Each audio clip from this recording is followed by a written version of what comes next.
Hey guys, this week we're going to be unboxing a slow speed grinder. Stick around.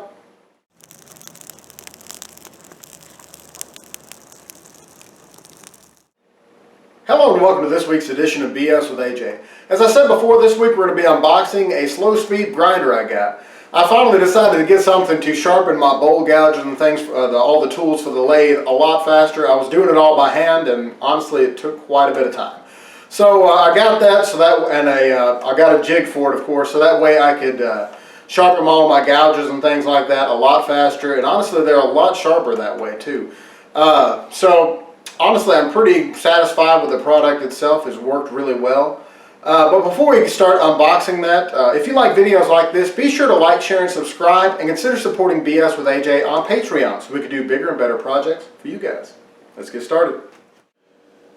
Hey guys, I just want to do a real quick unboxing video for you. Here recently I got to order a slow speed grinder and the Wolverine system to be able to sharpen all my lathe chisels with. I've been doing it all by hand and it takes a lot longer that way. So I figured it'd be a lot quicker. I've been doing some research and most everybody are using slow speed grinders to sharpen their lathe chisels. So I got that in first. The Wolverine system, it'll probably come in a day or so. But this is the Powertec 8-inch slow speed bench grinder. It's got a half horsepower and it runs at 1750 RPMs. It's got two white aluminum oxide wheels. They're supposed to produce less heat apparently. It's got a 1-inch wide wheel that makes grinding easier, and it's also got a really heavy steel base to reduce the vibration, which also means the unit itself is going to be heavy. So once you get the box, just know that it's going to weigh a little bit. Alright, so it's also got the large safety shields in there too. So we're going to go ahead and open this up, and then we're going to see what all came with it, what all we need to put together, and that kind of thing. Alright, let's go ahead and open this up.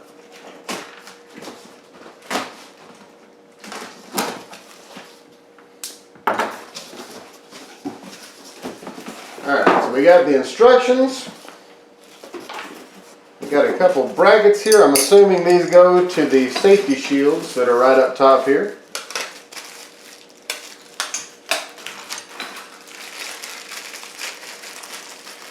I'm assuming these two are also attachments for the safety shields. We'll find out here in a little bit, I guess, when I go and actually put it together.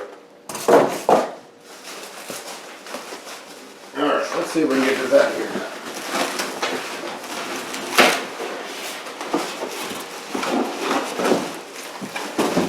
Box will let go of it. Alright, here we go.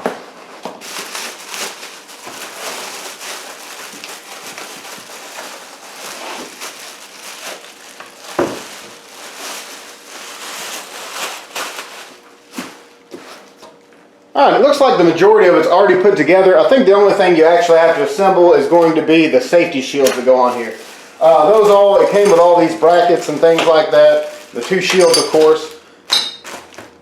So that's pretty much all that came with it. There's not any kind of rest or anything for your tools here, and that's why I ordered the Wolverine system. So that way I can attach that. And also that's supposed to be one of the better systems for sharpening all your lathe tools. So we'll go ahead and get this thing put together. We'll figure out how all this goes together and I'll let you know. Alright guys, I went ahead and put one side of this together and I'll show you how to put the other side together here in just a second. It does come with instructions. They're not the most clear instructions in the world, but they're fairly simple. So it came with a guard here, of course, and then you have to put your guard together. You have to put your arm on here and everything. It came with a spark deflector that you have to put on, and it also came with a rest or a base or whatever you want to call this right here. So I'm not going to be using that. I'm going to be taking that off because I have the Wolverine system, but this is something that you could use if you didn't have that system coming in. If you only got the grinder or something, you can set the angle and still be able to do that. There's one with this little divot here in it, and there's also a flat one that comes with it. The flat one goes on the opposite side, the way it's set up. So now I'll show you how to go ahead and put all this together. Like I said, it's fairly simple. You will need a Phillips screwdriver and a 10mm wrench or a socket, whatever you have. Alright guys, let's start with putting the base together. If you can see right here, I'm not sure how well you can see that. We already have a knob right here that we'll have to take off. It's got a flat washer and a lock washer already on there. You will need this part here, Make sure you have the correct side though, because you need the little gear parts right here facing towards your on-off switch. Alright, so the first thing we're going to do is take this little knob off and take off the flat washer and the lock washer. You don't want to lose those. Now it's as simple as this. The gear part here, the locking mechanism for that is going to face upward and in towards your motor. So just like this. You just set it on there. There's a little peg back here that it also sets on. As you see, there's two different slots here. So that way it'll ride together on there. Alright, so we'll put that on. Then we'll just go ahead and put our flat washer and our lock washer back on. And we'll go ahead and put our screw knob on.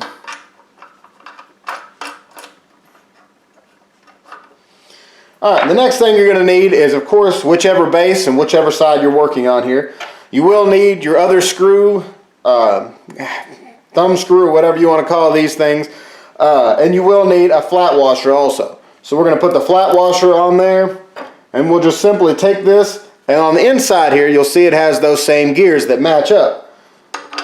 And that's your locking mechanism. So we'll just line it up, whatever angle you want to do it at. Tighten it up. Now, these have these thumb screws or adjusting screws on here, so that way you can adjust the angle and the depth that you want to set that at. And that's pretty much the extent of that. That's a fairly simple setup there. Now again, I'm not going to be using these because I have the Wolverine system, and that's the whole purpose I bought that. But if you don't have that, you can use this. Just set the angle that you want to grind your chisels down to, and you'll be able to do that without any issue at all. Alright, next we're going to be putting our spark deflector on, which is this little piece right here. And you'll notice that there's a wider gap here at the bottom than there is up at the top, and that's the way it needs to go on there. So you're going to take your, you'll have two screws that come here. Let me see if I can get in the shot here. And they've already got a lock washer and a flat washer on there. All you do is simply put that on here with your widest piece of metal facing down. And you'll need your Phillips screwdriver for this. And you want to make sure whenever you adjust this that you don't touch the wheel. If you touch the wheel, then it's obviously going to mess that up, and that's not what you want. So you got to be careful about that. I guess it's adjustable, so that way whenever you start wearing your wheel down, you can move this in as you go. So just make sure that there's a gap on there. Make sure that your wheel isn't touching that. You can put it up as high as you want, as high as it'll go at least, or you can put it somewhat close. But again, be careful. You don't want your wheel to hit that. Alright, so there's our spark deflector on there. Go ahead and tighten that up good. Alright. Alright, now to put your guard together, you have your plastic piece here, and then you have this little bracket right here. It's got two Phillips screws here on the front, and then it's got the hex head on the back. On the other one, I just tightened these by hand, and then I finished tightening with the Phillips screws here. And you also have this 10 millimeter nut here on the back that's going to tighten it up on the bar that actually holds this together. So all you're going to do is take off these screws here and line it up on your plastic. Alright, I got those taken off now. So we'll just line those up here. Push it on through. Turn it over, and then put your nuts back on here.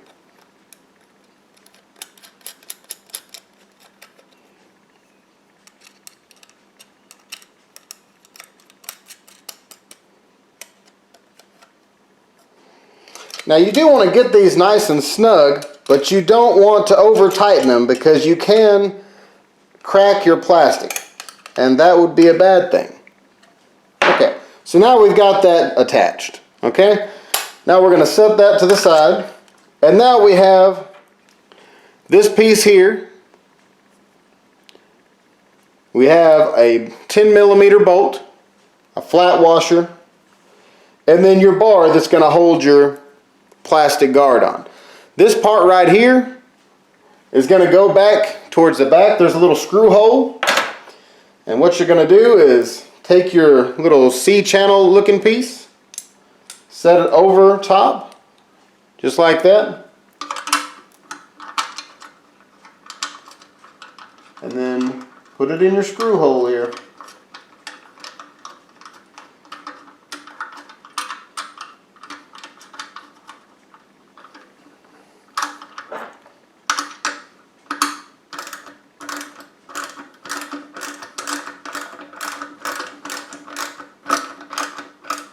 Now we'll get it fairly snug for now. Alright, now that we have our bar attached here, you can go ahead and tighten it up fairly tight. You don't want to over tighten this by any means, but you want to get it snug enough that it's not going to move very easily. So that way whenever you put it in position, it's not going to, if you accidentally hit it, it's not going to like hit your wheel or anything. So you want to get that remote pretty snug, but not over tighten, of course. Now you'll notice on your guard when you put this bracket on, it has that hole through the side here. And then you have your carriage bolt and your nut that goes on the back here. Alright, so what we're going to do is slide that bar through here. So you'll have your Phillips screws facing forward. Just slide that right over.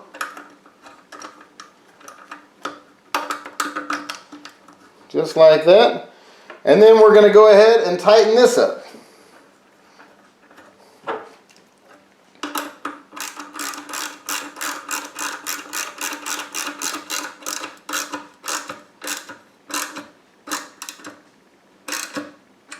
Alright, again, you don't want to over tighten that. You just want to get it to where once you put it into position, wherever you want it, that it's not going to move that very easily from there. And that's pretty much all there is to it. It's actually pretty simple to put together. It's not a big deal. Like I said, the instructions are a little unclear, but it's not that bad. So now you know how to put this together. Like I said, it's pretty simple. Alright guys, now that we have our grinder all put together, it's pretty much ready to use. We're going to take it over to our bench and go ahead and bolt it down. We're going to do that off camera though, because I'm not entirely sure where I'm going to mount it just yet. But you want to make sure and bolt this down. There's holes down here in the bottom for you to be able to put a bolt through and everything to bolt it down to your bench top or your tabletop or whatever you're working on. You want to make sure and do that, because if you just set it on the table, it's going to try and wobble around.